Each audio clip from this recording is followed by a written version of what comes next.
All right. Well, good evening, everyone, and thank you for joining us for our early bird special on buying land and property tax.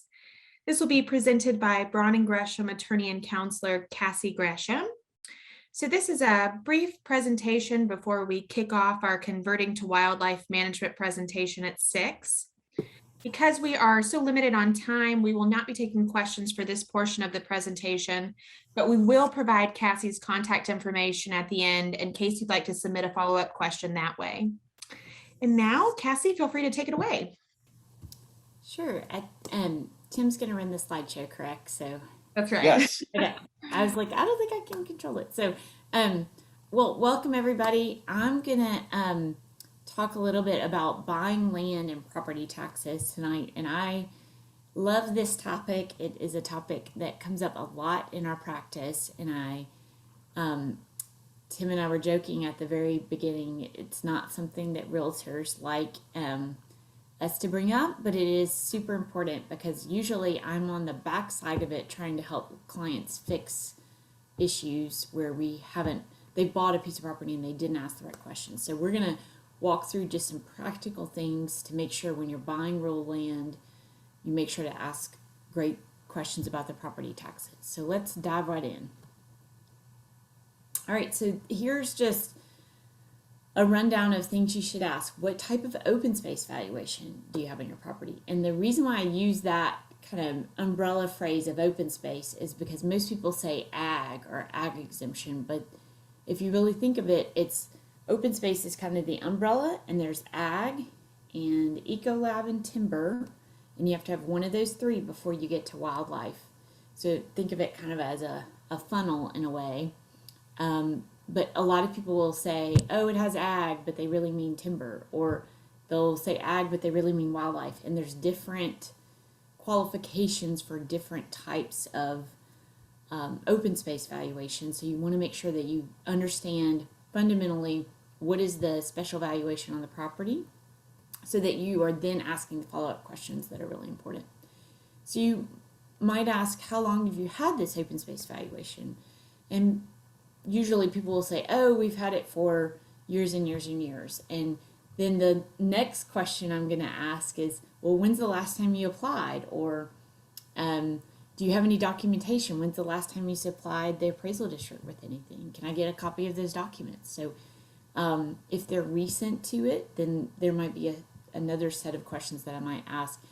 A lot of appraisal districts, unfortunately, if a piece of property has been in ag for years and years and years, the landowner can just assume that they're entitled to have it because they've always had it, when in actuality they have to be following the practices on the property in accordance with the appraisal district rules in order to qualify.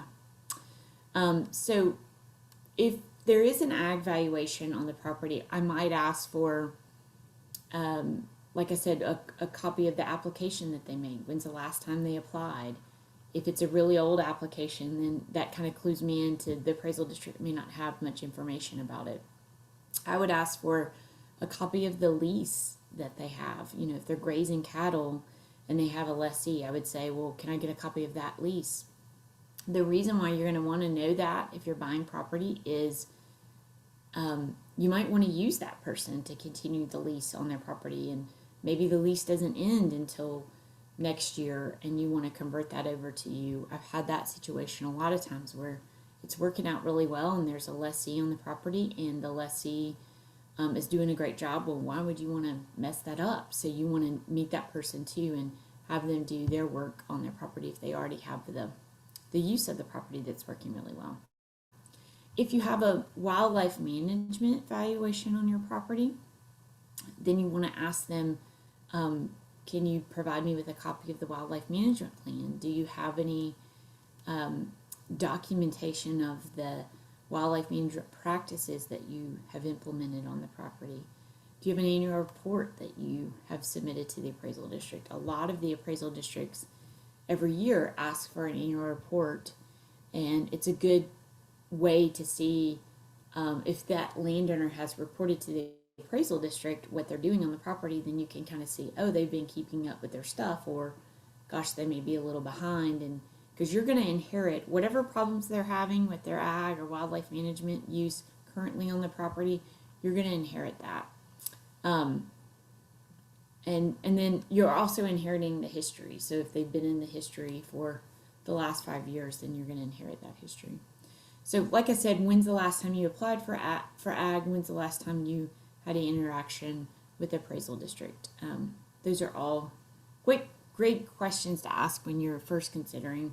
And when you are looking at a listing and you're buying a piece of property, it will often say ag valuation on the listing, but you want to make sure you're digging a little deeper there. Next slide. Here's some these were my top 10 questions. So can you provide me with copies of your latest open space valuation? One question you might ask is, when's the last time the appraisal district's been out? When was the last time they inspected the property? They don't do that on an annual basis, but it would be a good indicator to you of, if there's an issue, or if the appraisal district hasn't been out in a while, it's likely that they may come visit whenever you're reapplying for ag on your own. You might ask if the wildlife or the ag has been denied in the last 5 years, because you won't see that on the website. You'll see if it's been approved, but if there's been any issues, you would want to know that. Number 9 has to do with just asking kind of an open-ended question. What have you done in the last 5 years to maintain your open space valuation?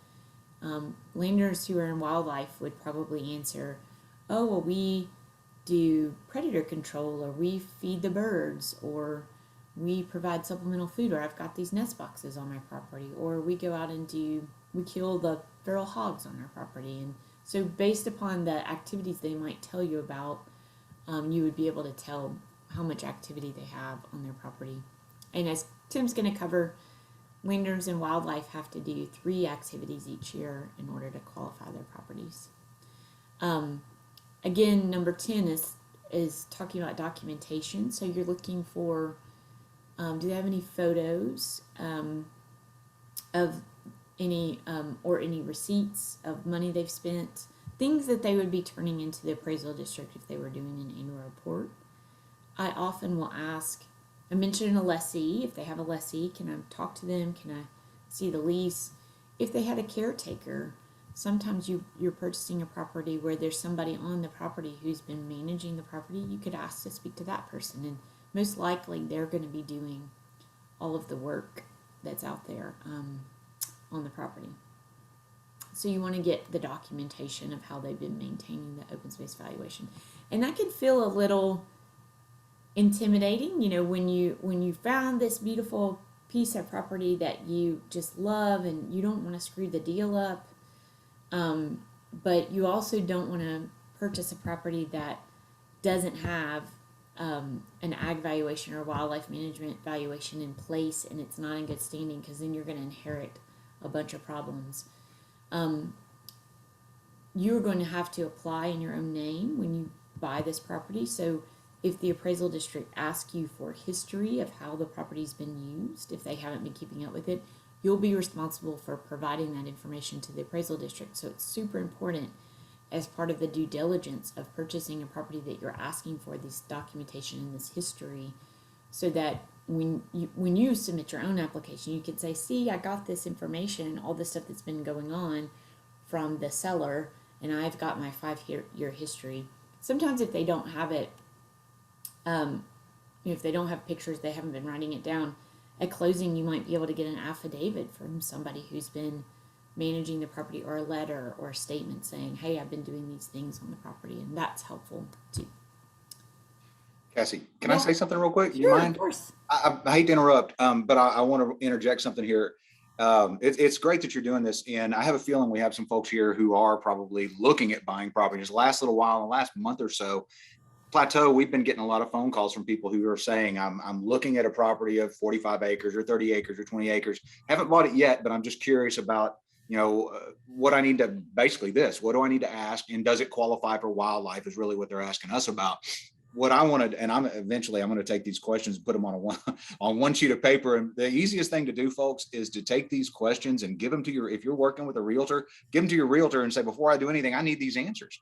And I know, like Cassie just said, it's kind of intimidating because you found a property, you probably fell in love with it already. If the realtor's any good, they've talked to you into really loving this property, and you kind of don't want to know if there's an issue at times. You don't want to find out that, hey, there's some reason why I shouldn't buy this thing, because you really want, and sometimes you really want to. In the last 2 months, I've worked with 2 landowners who got all the way to the closing table and were sitting down fixing to sign, and found out that the property didn't have an ag valuation. And it was a difference in $1,000 a year in taxes and $40,000 a year in taxes. When it completely changed. Now it got fixed with the help of some of our team, some of Cassie's team, and some others. It got fixed. It took some time, and each landowner or each person probably had to put a little into it. There are ways to get to work with the seller and things to resolve these issues, but these are important questions, and they're not something that everyone thinks about. Because like Cassie said, a lot of people just assume that the ag valuation goes with the property. The property's an ag. When I buy it, it's still an ag and I apply, but the county can ask you what was done. What are you doing? They're going to ask those things. So you need to cover these questions. And the easiest way to do it is just throw them out there up front. Say, I'm buying a property in ag. That listing said, and this is the one I'm talking about was exactly the point Cassie just made. The big old sign that said this property is an ag. And that was part of the listing. Property is ag value. Well, okay, woo, I want that property. Got all the way to the day before closing and found out, no, it's not. It was, and the landowner, was disconnected and had no idea, and the property wasn't in ag. Well, and a lot of times the brokers will take or the seller will take the cattle off the property or whatever animals are grazing there. Yeah. And they'll do a lot it of things for can happen. 6 months to a year to get the grasses to grow up so that it looks really nice for showing. And then they don't put them back, before. And that can mess up the ag. Sure, and that's normal. And what you're mentioning 2 days ago, talked to a gentleman. He's buying a property, and he told me, he said the landowner, the selling realtor said they hadn't had cows on it for 2 years. Well, you can rest a property for a couple of years, but you need to get something from from that person saying, when did they remove those livestock? When exactly? And then I would advise you to go ahead and get some cows on there before you make the application. Even though you might be able to, so ask the questions is the general, this is the great part of this, is just ask questions, and come to people like us, people like Cassie. This is, when I found out this was a topic, it's just so relevant to what we're dealing with right now. And her team, they're a wealth of knowledge of things that you don't think about asking. And so work with somebody and think, just call for folks like this that can help you. But I'll let you go ahead. It kind of struck me. I wanted to make sure the idea of Avalon maybe putting this all on one page. And so y'all know, you're going to get a copy of this thing, or you're going to get a link to the actual PowerPoint. I'd copy these 2 pages. And, if you're one of these people listening to this right now and you're working with a realtor on buying a property, get in this list and go get me answers to those questions. I think this was a blog, Avalon, right, that we wrote. There is. Yeah, you're right. So if anybody wants a piece of paper that they can hand or email, email me. We'll be happy to send you the blog that I wrote, and you can hand it out. It is on a one sheet, so it's good information. And that's a good way to do it. Yeah. That's a good way to do it. And realtors don't always, it's not their fault. They're not, this terminology and all these things, and they're looking out for your best interest, and they're looking out they want to sell the property. Obviously, there's all these different things playing in there. They got hundreds of things they have to remember to do. And they're being told by the selling realtor that, the property's an ag. That's what this realtor that contacted me, he's like, they told me the whole time. I asked him 3 or 4 times, and then he just got around to checking, and lo and behold, it didn't. So be careful, and ask questions. Anyway. Next slide, or are we good? Yeah, I think we had a couple of more. Let's see. Top things to remember. These are really important. So if you don't remember anything, remember that the new buyer has to reapply for your own open space valuation, and that is done in the spring of every year. So if you purchase a property before April 30th of any year, then I would recommend that you apply for ag in that year, just to be on the safe side. If you're purchasing after April 30th, then you won't have to. You'll do it the following year. But you have to apply in your own name. And I cannot tell you how many clients have purchased a property and have forgotten to do that. and there's just nothing we can do at that point. We have to wait and apply during the time period in which there's statutory deadlines that the appraisal district follows. I talked about this one. If the land is leased, talk to any lessees. I really recommend calling the local appraisal district. They will let you know if they have any issues. They could say, oh yeah, I've driven past that property a million times and there hasn't been any cows out there in 6 months and we're about to remove the ag. It is very common. They get those calls all the time.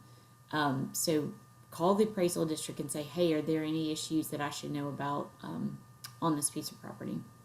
Remember that your notice, if I could have a tattoo or a stamp across my forehead, I would say, remember, your notice of appraised value comes out every April and May. Every landowner gets one.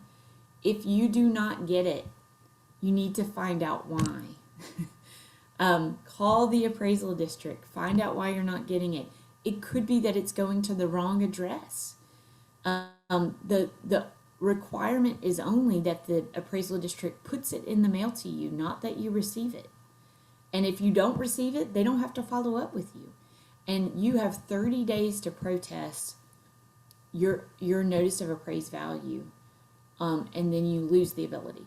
So it is super important. Every landowner in the state of Texas is going to get a notice of appraised value, just like you get a tax bill every October. So if you're not getting the tax bill, you want to check on that. But the notice of appraised value, everything revolves around you getting that notice, you checking to make sure that everything looks good on the notice of appraised value, that it reflects the ag valuation, that your market value looks good, that you don't need to protest that. I can't tell you during 2020 how many landowners, especially elderly landowners, I saw who had moved addresses, or the appraisal district made a mistake, or something, our postal service wasn't great during that time frame. So there was a lot of problems with 2020. They're a little bit better in 2021, but if that landowner had known, hey, I didn't get my notice of appraised value, I should be checking with the appraisal district, if they would have thought of that, we could have avoided a lot of problems. So be proactive and just remember, put a big star on your calendar that you're supposed to be getting those in the April-May timeframe, and you have a very short time to make sure that all looks good. So the next to the last bullet point, same thing. You just do not forget your deadlines in the spring. A couple of things I'll point out. Tax bills are due January 31st. So your tax bill that you get in October is due the 31st of January that following year. Most of the time in January and February, that's when lenders are being asked to reapply or send in annual reports for their properties. April and May is when you're going to get your tax notice, so you need to protest that. You have until usually the end of July before they certify the tax rolls, so we can reapply. If you forget to make an application by April 30th, which is the deadline, then we always have an opportunity over that summer to reapply, even submitting a late application. But once they've certified the tax rolls, and every appraisal district gets different, but it's usually about the end of July, then it's harder to file an application. So that's my spiel, and I want to give Tim his time, but please feel free to email me if you have any questions. I'm happy to brainstorm difficult issues, and we're always here to help. People ask me all the time, what's the difference between Plateau and Braun and Gresham? And Plateau is proactive and going to help you get your wildlife management and make sure that you're staying on course and implement those practices for you. I'm here if those things don't work out, and you get in trouble, or we have to work something out. And Plateau has property tax consultants, and they can handle ARBs, and they do all of that really, really well. I'm here when Plateau's done everything they can, or you come in too late, you've lost an ARB hearing. We're here to help you file a lawsuit or figure out how to negotiate with the appraisal district at that point. So we're happy to help, and I want to help landowners be proactive so you don't need my services for figuring out the problems with property taxes. We want to make sure that you're doing everything on the front end the right way. Well, great. Thank you Cassie, so much. yeah, thank you. Sorry. There are a lot of other, and we'll go into a little more detail. There's a lot of other things that Cassie and her group do, and we'll talk a little more about those later on in my part of the program. It just, I have a hard time not chuckling through some of this, because what Cassie's telling y'all is the truth. There are no exceptions, these things, and when they send these notices and that kind of stuff, and just because you work, I've made every mistake you can possibly make, and I will talk about some of them during my program. Just because you work at Plateau does not make you special. You don't get to ignore things. I'm good at taking care of other people, maybe not so good at taking care of my own stuff, but we'll go into some of that. But this is very good information, very important. Thank you so much, Cassie, for sharing it with us. And y'all have her contact information there if you want to reach out. Thanks much. Yeah, and y'all have a good night. Thanks for having me. Bye, Cassie. Thank you. Bye-bye.